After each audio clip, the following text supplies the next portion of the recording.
కరీంనగర్లోని cable bridge వద్ద పెద్ద ఎత్తున గంజాయి పట్టుబడింది. ఒడిశా నుంచి మహారాష్ట్రకు స్విఫ్ట్ కారులో తరలిస్తుండగా పోలీసులు పట్టుకున్నారు. కేబుల్ బ్రిడ్జ్ దగ్గర చేపట్టిన తనిఖీల్లో ముఠా నుంచి 70 కిలోల గంజాయిని సీజ్ చేశారు. ముందస్తు సమాచారంతో వాహనాన్ని ట్రేస్ చేసి పట్టుకున్నామని, గంజాయి ముఠా నుంచి మరిన్ని వివరాలు సేకరిస్తున్నామని కరీంనగర్ 1 టౌన్ సీఐ సరిలాల్ తెలిపారు.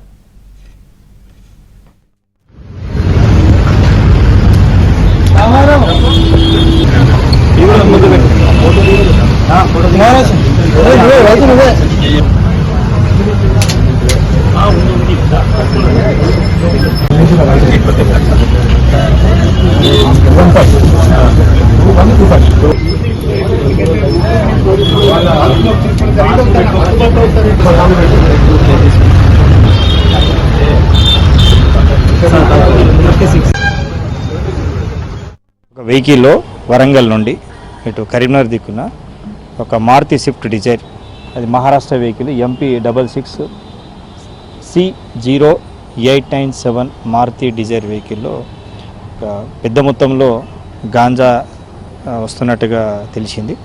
దానిపైన స్వామి ఎస్ఐ అండ్ టీము తొందరగా రషప్ అయ్యి మన ఫ్లైఓవర్ బ్రిడ్జి దగ్గర దీన్ని పట్టుకోవడం జరిగింది.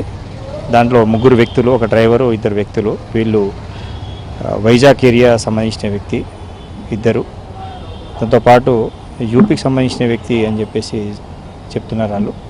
సో ఆ వెహికల్ చెకింగ్ చేయక దాంట్లో 36 బ్యాగ్స్, బ్రౌన్ బ్యాగ్స్, ఈచ్ బ్యాగ్లో 2 kgs కంటే ఎక్కువ గాంజా ఉన్నట్టుగా నిర్ధారణ జరిగింది.